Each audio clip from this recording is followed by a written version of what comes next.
Episode की शुरुआत में दिखाते हैं कि ली फूचेन उस स्टोन हार्टेड ग्रास को खाकर कल्टीवेट करने लगता है और इसके 3 दिन बाद का सीन दिखाया जाता है जहां पर वो इतना पावरफुल हो गया होता है कि अब वो एक रैंक 1 का मिडिल टायर बीस्ट को आराम से खत्म कर सकता है और टूर्नामेंट का टाइम भी आने वाला होता है। तभी वो देखता है कि उसके फादर अपने भाई से बहस कर रहे होते हैं अपने बेटे ली फूचेन को स्ट्रेंथनिंग पूल में भेजने के लिए और कह रहे होते हैं कि माना कि मेरा बेटा ऑर्डिनरी बोन फ्रेम के साथ जन्म लिया है लेकिन वो एक क्विक लर्नर है, इसलिए अगर उसे भेजेंगे तो वो टूर्नामेंट में आराम से टॉप 3 में आ जाएगा। लेकिन उसका भाई कहता है कि मेरा बेटा ली यून ट्विन बोन फ्रेम के साथ जन्म लिया है और वही जाएगा। उन लोगों को आपस में बहस करते देखकर ली फूचेन आकर कहता है कि ली यून हे को ही जाने दीजिए। ये सुनकर उसके फादर काफी ज्यादा चौंक जाते हैं और कहने लगे होते हैं कि मुझे तुम्हें इसका एक एक्सप्लेनेशन देना पड़ेगा। वो कहते हैं कि ली यून के पास इंडीड मुझसे बेटर बोन फ्रेम है, इसलिए मैं नहीं चाहता हूँ कि ली फैमिली कोई रिस्क ले। और दूसरी बात यह है कि बिना स्ट्रेंथनिंग पूल के भी मैं टॉप 5 में आराम से आ जाऊंगा और कंगलान सेक्टर में इंटर भी कर जाऊंगा। ये सब सुनकर ना चाहते हुए भी उसके फादर को मानना ही पड़ता है।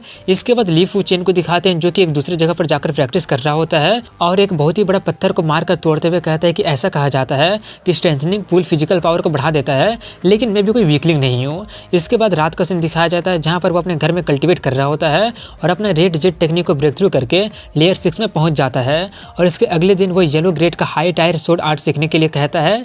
ये सुनकर एल्डर थोड़ा सा चौंक जाते हैं क्योंकि उसे सीखने के लिए एटलीस्ट की ट्रेनिंग का लेवल 7 में होना चाहिए। ली फूचेन कहते हैं कि टूर्नामेंट आने ही वाला है, इसलिए मैं उसे स्टडी करना चाहता हूँ। ये सुनकर वो उसे देते हुए कहते हैं कि तुम अपने जनरेशन वैसे सबसे स्मार्ट हो, आई होप कि ये तुम्हारा हेल्प करेगा। तभी सभी लोग चिल्लाने लगे होते हैं कि चलो देखो ली यून स्ट्रेंथनिंग पूल से वापस आ गया है। वो लोग जाकर देखते हैं तो उन्हें पता चलता है कि अब वो 750 पाउंड का हेवी रॉक को भी आसानी से उठा लिया होता है। ली फूचेन वहीं से गुजर रहा होता है, उसे देखकर ली यून उसे अपने साथ स्पेयर करने के लिए कहता है, लेकिन फूचेन ये बोलकर वहां से चला जाता है कि टूर्नामेंट आने ही वाला है, तुम्हें वहां पर जरूर चांस मिलेगा। उसे देखकर सभी लोग बातें कर रहे होते हैं कि फूचेन ने अपना अपॉर्चुनिटी इसको दे दिया है, अब तो वो इसे बिल्कुल भी हरा नहीं पाएगा। इसके कुछ दिन के बाद बाकी की मेजर फैमिली के डिसाइपल भी लौट जाते हैं और उनमें से गुआन पेंग का फिजिकल स्ट्रेंथ 900 पाउंड हो गया होता है, सेंतु लियांग का 650 पाउंड, यांग हे का 700 पाउंड और यांग काई का 1000 पाउंड हो गया होता है। इसके बाद रात का सीन दिखाया जाता है जहाँ पर फूचेन अपने रूम में बैठकर कल्टीवेट कर रहा होता है। तभी वहां पर उसके फादर आकर उसे एक स्कारलेट स्नो पील देते हैं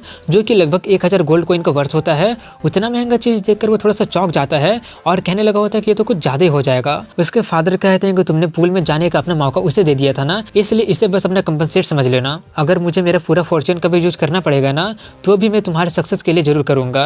ये सुनकर वो कहते हैं कि आप ज्यादा चिंता मत कीजिए, मैं जरूर कंगलान सेक्टर में एंटर कर ही जाऊंगा। इसके बाद वो उस स्नो पिल को खाकर कल्टीवेट करने लगता है और 2 घंटे के बाद वो आसानी से सक्सेसफुली ब्रेक थ्रू करके की प्रैक्टिशनर के लेवल 6 में पहुंच जाता है और वो पिल अभी भी इफेक्ट कर रहा होता है, इसलिए वो कल्टीवेट करके की प्रैक्टिशनर के लेवल 6 के मिडिल टायर में पहुंच जाता है। इसके बाद अगले सुबह उसके पेरेंट्स फूचेन को लेवल 6 में देखकर थोड़ा सा चौंक जाते हैं और खुश भी होते हैं और वो लोग उसे कॉम्बैट ट्रेनिंग के लिए कह रहे होते हैं, लेकिन वो मना करते हुए कहता है कि मुझे इसकी जरूरत नहीं है। लेकिन उसके फादर का फोर्स करने पर उसे जाना ही पड़ता है और एक ही हिट में बीस्ट को खत्म करने पर उन्हें उसका असली पावर का पता चल सकता था, इसलिए वो जानबूझकर 2-4 हिट करके उसे खत्म करता है। ये देखकर उसके पेरेंट्स हैरान और खुश दोनों होते हैं। इसके बाद यांग फैमिली को दिखाते हैं जहाँ पर कंगलान सेक्टर से उसके 2 भाई आते हैं, उनमें से एक का नाम यांग झान होता है और दूसरे का नाम यांग ली होता है और वो दोनों ही ओरिजिन रिटर्निंग स्टेज के वॉरियर होते हैं। ली काई से कहते हैं कि तुम्हारे पास तो ट्रिपल बोन फ्रेम है ना, इसलिए तुम्हें ये टूर्नामेंट आसानी से जीतना पड़ेगा। वो कहते हैं कि अब ज्यादा चिंता मत कीजिए, फर्स्ट प्लेस जीतना तो मेरे लिए पीस ऑफ केक है। झान यांग की से कहता है कि माना कि तुम स्ट्रेंथनिंग पूल में नहीं जा पाए,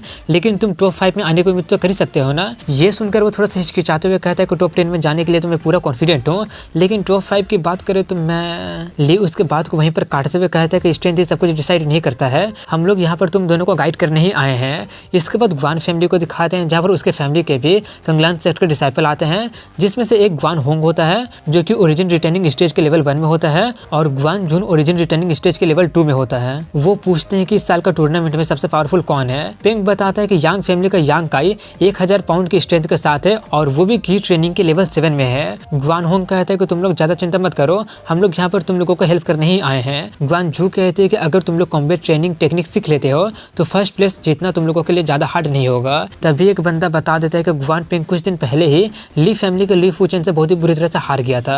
ये सुनकर वो दोनों काफी ज्यादा हैरान हो जाते हैं। तभी पेंग अपनी इज्जत बचाने के लिए कहने लगता है कि वो तो बस मैं थोड़ा सा केयरलेस हो गया था ना, इसलिए हार गया था। जो कहते हैं कि उसका जैसा नॉर्मल बोन फ्रेम वाला तो मेंशन करने लायक भी नहीं है। वहीं पर ली फैमिली को दिखाते हैं जहाँ पर उनका फैमिली का कंगलान सेक्टर का इनर डिसाइपल आता है जिसका नाम ली सान हे होता है, जो कि ओरिजिन रिटर्निंग स्टेज के लेवल 4 में होता है। वो आकर पूछता है कि आप किसको सिखाने के लिए बोल रहे हैं। फूचेन के फादर बताते हैं कि तुम्हारा कजन ली यून है, उसके पास ट्विन बोन फ्रेम है, और वो थोड़ा सा हिचकिचाते हुए कहते हैं कि दूसरा मेरा बेटा है जो कि ऑर्डिनरी बोन फ्रेम के साथ है। ये सुनकर वो थोड़ा सा चौंक जाता है और कहता है मुझे माफ कर दीजिएगा, लेकिन ऑर्डिनरी बोन फ्रेम वाले पर वक्त और एफर्ट बर्बाद करने के वर्दी नहीं होते हैं। वो हालात को संभालते हुए कहते हैं लेकिन मेरे बेटे स्पेशल केस है और वो काफी ज्यादा टैलेंटेड भी है, उसने तो यहाँ तक कि यांग और ग्वान फैमिली के जीनियसेस को भी हरा दिया है। ये सुनकर वो कहते हैं तो ठीक है मैं देखता हूँ। ये बोलकर वो जाता है और ली यून से कहता है कि मैं अपने की का यूज नहीं करूंगा, तुम जैसे चाहे वैसे आ सकते हो। इसलिए यून जैसे ही हमला करने जाता है कि वो एक ही सेकंड में उसे हरा देते हैं। ये देखकर वो काफी ज्यादा हैरान हो जाता है और कहता है कि ये कैसे हो गया। वो बताते हैं कि ताकत ही सब कुछ नहीं होता है, तुम्हारा लास्ट स्ट्राइक में मैंने वहां पर स्ट्राइक किया था जहां पर तुम्हारा ओपनिंग था, अगर ये एक डुएल रहता तो अगले मूव में मैं तुम्हें खत्म कर सकता था। ये बोलकर वो सब बताने लगते हैं।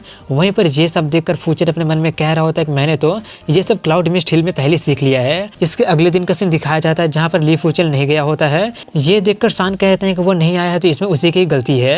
वहीं पर फूचेन को दिखाते हैं जहाँ पर वो अपने येलो ग्रेड का रेड जेट शॉट को सीख रहा होता है। उसे मास्टर करने के लिए उसे ओरिजिन रिटर्निंग स्टेज में होना चाहिए, लेकिन वो उसके बिना भी फर्स्ट मूव सीख लिया होता है।